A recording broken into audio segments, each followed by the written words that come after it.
be asking Pastor Nick here questions that you all have asked. We've taken the questions you've asked and divided them up so they're grouped together by theme. I'll also be taking some questions today live from the congregation, so get ready to ask them. So, yes. Pastor Nick, are you ready? I am ready. Yes, let's ask the pastor. All right. So question 1. Our first question is a really fun one, and somebody wanted to know, who does God's laundry? Who does God's laundry? Actually, Eugene Peterson addressed this question in his translation, The Message. In Psalm 51, he wrote, God, wash me clean in your laundry. So if God has a laundry, obviously God does God's own laundry. So there you go. Thank you. That would have stumped me. So this next one is a holdover from the Christmas season. We know Mary was 14, but how old was Joseph? Ooh, somebody was paying attention when I said if you have a question about Joseph's age, put it in the box. You know, Joseph's age, we don't know, but different traditions have a different interpretation of how old Joseph might be, and that's based on your understanding of Mary. So, as Christians, we all understand Mary to be a virgin before Jesus is born. But some traditions say she remained a virgin afterwards. And so how do you account for Jesus having brothers and sisters? Well, they say we can fix that by having Joseph be a widower, and that Jesus' brothers and sisters are from a previous marriage. In that case, Joseph has to be older. And you will see some nativity scenes that have an older Joseph with a very young Mary. Other traditions say, no, Jesus' brothers and sisters are his full biological brothers and sisters, and Joseph was much closer in age to Mary. And in that case, Joseph would have been younger, probably 16 or 17. And again, you see nativity scenes where Joseph is very young. So, depending on your view of Mary, will define how you view Joseph age-wise. So, good question. Good question. Thank you. Of course. And one more real quick. Yes. Did Jesus ever get married and maybe have kids? We have no record that Jesus ever got married or have kids. However, there is a lot of talk where people speculate, especially in modern society, because we have a Pulitzer Prize winning novel that was made into a movie, The Last Temptation of Christ, in which Jesus gets married and has children.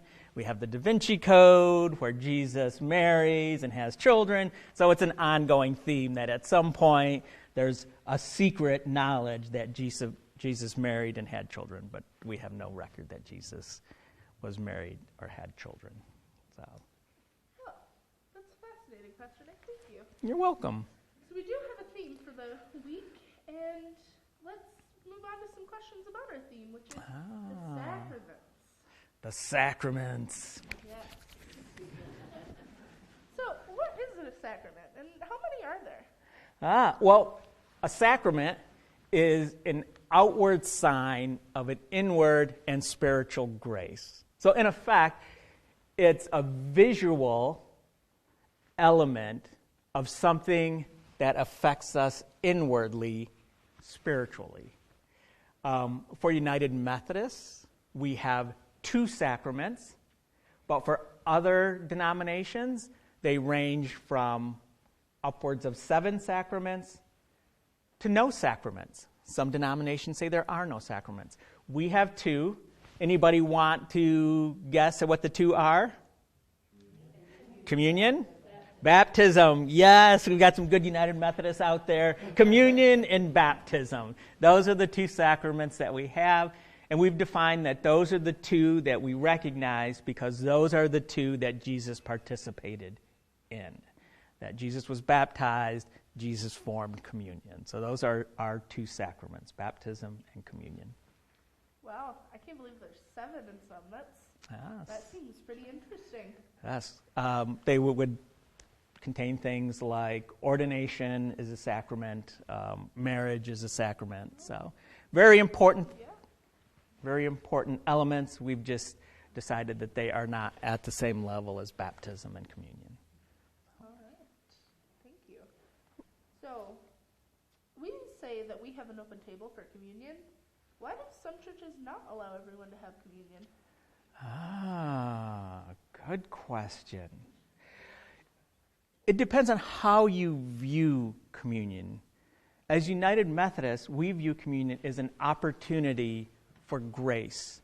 That instead of having to be perfected in order to have communion or to be in a state of grace to have communion, communion allows you to get to that state of grace. After all, which one of us is perfect? So in that sense, if we're not striving for perfection as being the bar, then it's open to everyone. We also view it as it's not our table to gatekeep on. This is Jesus' table. We want everyone to be invited. So in that sense, we open the table to everybody.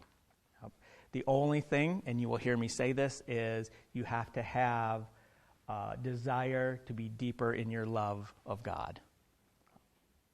All right. Well, thank you for that. Yes. Well, here's a kind of weird question. Why is there so much blood talk around communion? Oh, that's a good question. Yes, we do a lot of blood talk around communion. It's part of what is written into the Bible, so we pull it from there. But I guess the question is, why was it written in the Bible in the first place? Why so much emphasis on blood? Back at that time, we didn't have modern science we have now. The thought was that someone's life force was contained within their blood. And so there was an element of if you, in a sense, shared blood with someone, you were sharing the same life force. That was a way of continuing. So even symbolically, to have somebody's blood was a way of saying you were connected to that person. When you were a kid, you may have said, hey, we're blood brothers, and you cut your finger and touch it together. It's that same type of thing. It was a thought around the fact that was a way of identifying that we were connected on a higher level through blood. So I'm going off the script. We should probably not encourage that last part. Yes. Yes, thank you. Of course. All right. Well, I think it's time to check the live congregation. So, Janine, yes. You have a microphone. If anyone has a question, just raise your hand. Yes, Janine, our reporter on the street. Yeah. Let's see. Yes. Can they be random questions? Oh, yeah. Random. No, they could be random questions.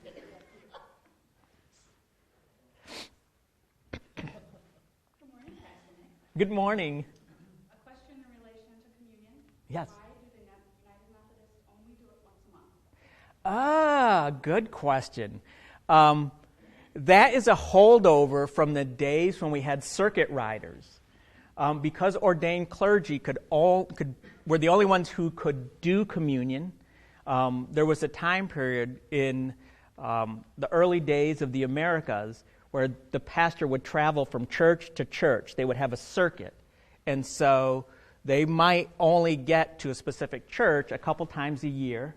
When the pastor got there, that's when they had communion, a couple times a year.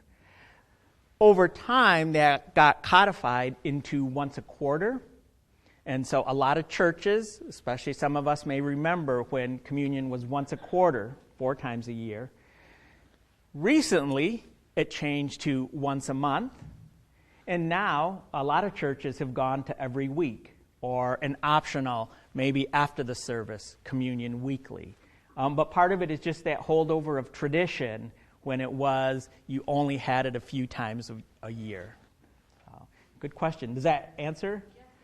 Yes.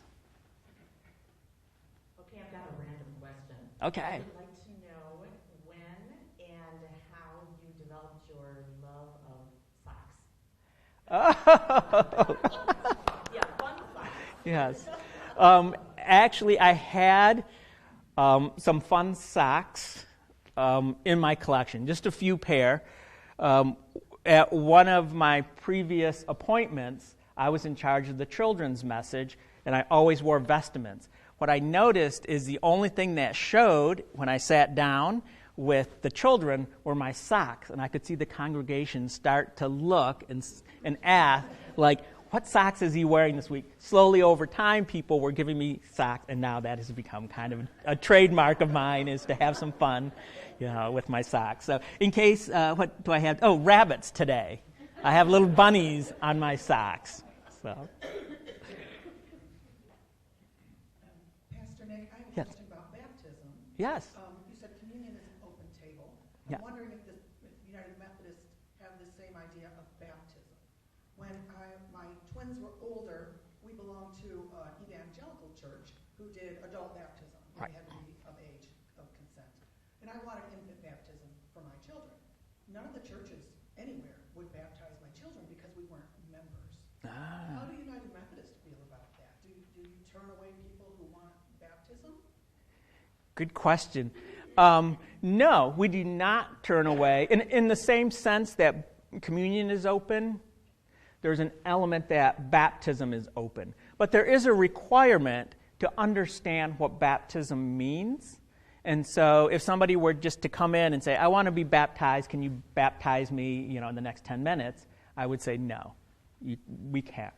But if someone said, I want to be baptized, I'm willing to sit down with you and talk about it and to explain really why that person would want that and why in this particular location, then in that sense, yes, I would. What I would also say is it would be in this setting. Baptism is a communal event, and so we don't practice baptism where it's, hey, meet me 3 o'clock on Thursday afternoon and I'll baptize you. No. It is part of the congregation because they're making vows to the congregation. And the congregation is making vows back. So basically, they do not have to be a member. As a matter of fact, when we baptize babies, they are not members at that point. However, they become what we call baptized members, which is different than professing members. And I'll explain the two because this confuses people. Professing members means I have made the decision to join the congregation. Baptized member means I was baptized into it, but I have not made the decision formally to announce I'm a member of the congregation. But you do become part of the family. So hopefully that helps. Yes.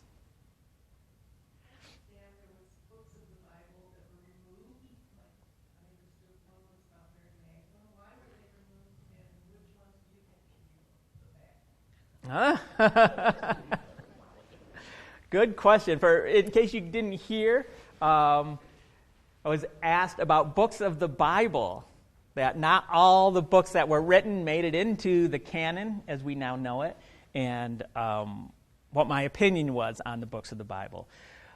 Really, a lot of the canon was developed over time through tradition. What were the books, the Gospels that were written, the texts that were written that churches were using? On top of that, after the development of the Nicene Creed, we now had a measuring stick to say which of the Gospels, which of the books that were written actually match up with what we understand Christianity to be. And some of the books didn't make the cut. What's interesting is not all churches have the same canon. And by that I mean you can get Bibles that have different books based on denomination. So the Bible that most Catholic churches use has more books than the Bible that most Protestant churches use. So there is a difference. The question was asked, what book would I add? I would say the book that interests me the most that is not in the canon is the Gospel of Thomas. And in the Gospel of Thomas, it's much more a collection of almost like pithy sayings. So rather than the full story, it's here's knowledge that you should have. And so going through that, it's almost like a devotional rather than a story. So hopefully that helps. There were 12 disciples, but yet we only have 4 Gospels. Ah. Why is that? Well, that's a good question. Here's what I'll say. Again, I just mentioned the Gospel of Thomas. The Gospel of Thomas did not make the cut when the canon was developed. It's a little outlier. Thomas says some things that we don't really understand, and we don't know that it matches up with what we understand the teachings of Jesus to be. So it doesn't make the cut. That would be a case of a writing that isn't part of the gospel. The other thing to keep in mind is that we don't know for a fact that the Gospels are actually written by the disciples that they're named after. In some cases, it may be a follower of one of the disciples. So I'll just pick on the Gospel of John, let's say. It may not have been John himself that wrote it. It may have been somebody who was a disciple of John who collected John's writings and collected them up, and then the Gospel was attributed to John. I think the important thing is not so much who wrote them, but that each one of the Gospels gives us a different view of Jesus from the viewpoint of the writer. And in much the same way that if you read a news event, sometimes they'll say this eyewitness saw this and this eyewitness saw something slightly different because they were in a different viewpoint or had a different understanding or their timing was different. The Gospels give us that picture. They're all slightly different, but they give us then a full view of what people would have seen at the time. So hopefully that helps. Any other questions? Follow up on Diane's question. Yes. Do we have a resource of those books that were omitted or the writings that were omitted here in the church, or do you know of a resource that we could look into?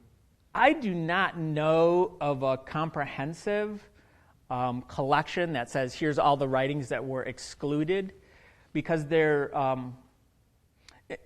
in a sense, and so this was part of when I was in seminary, in a sense there's a whole plethora of writings that could have been considered for the canon that didn't make it.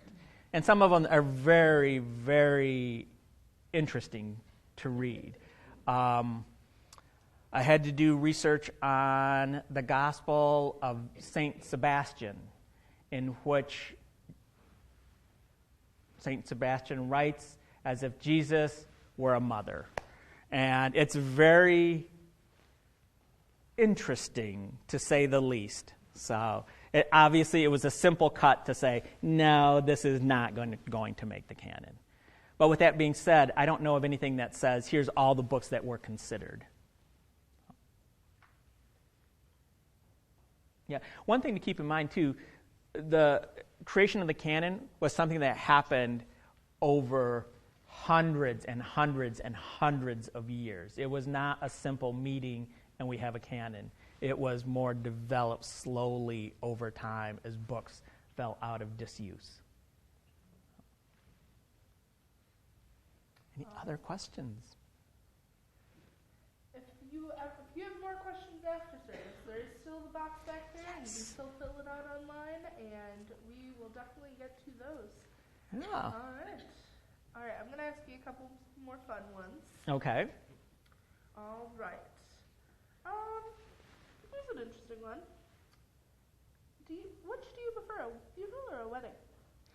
Oh, which do I prefer, a funeral or a wedding? This is a very common question that clergy ask each other. This is like the litmus test of clergy. Some clergy prefer funerals. Part of it is because they're much more contained, if you will. We know what is going to happen in a funeral service when we plan it out, and there's an opportunity to pastor to the family, to the people who are experiencing the loss. And some pastors feel that that is the gift that they have. Other pastors prefer to do weddings. The drawback with the wedding is it's very spontaneous.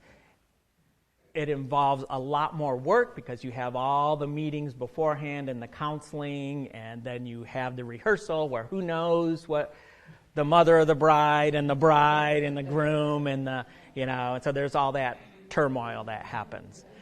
What do you think I prefer, a funeral or a wedding? Yeah, mixed. I actually prefer a wedding. I love the joy of a wedding. And in case you haven't figured out, joy is one of the things that I just love being in. Part of the reason I love being here is because there is so much joy. But with that being said, weddings, definitely. I enjoy all that work beforehand and the counseling and just the fun at the rehearsal and all that. So, yes, I am in the minority as far as pastors. I enjoy weddings. So, All right. any other questions or? Yeah. I'm gonna do two more. Okay. So the first one is, what's the funniest thing you've done as a pastor? Oh, the funny. Okay. At one of my appointments, one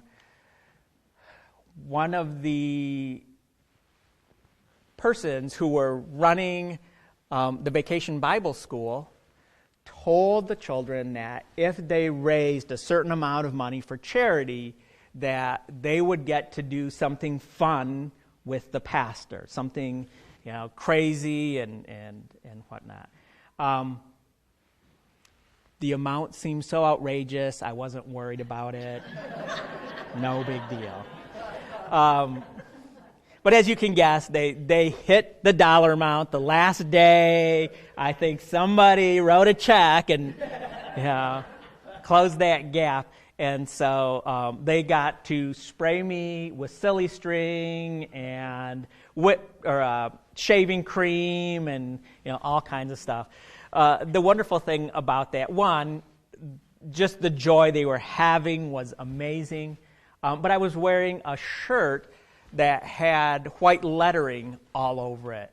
And that white lettering absorbed all those colors of silly string and everything. And so I have that shirt now as a great memory with all the little specks and dots of color to remind me of that. And so, it obviously was going to have to be something joyful and with children involved. So, yes, so that would be it. So now we have some ideas for this.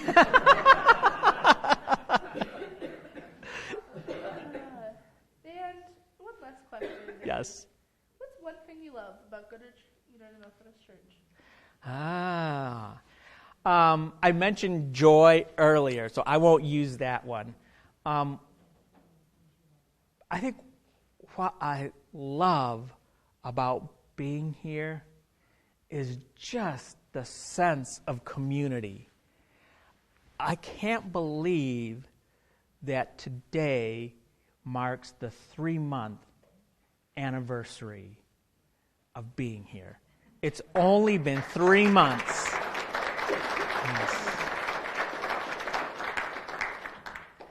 It's only been 3 months, and I feel so connected to all of you because you have all embraced me, and Tara as well. She would agree. That sense of community, I want to bottle it and just take it outside, and guess what? We're going to figure out how to do that. We're going to take it outside. So it would be that sense of community. So thank you. Of course, thank you. I think I speak for almost everyone to think that it's only been 3 months. It's only been 3 months. And that's not oh my gosh, it's only been 3 months. We're so glad to have you here. Thank you. Well, that wraps up this edition of Ask the Pastor. We still have 2 more episodes, so get your questions in, and who knows, you might get an answer. Ooh. See you next week, same time, same pastor, on Ask the Pastor.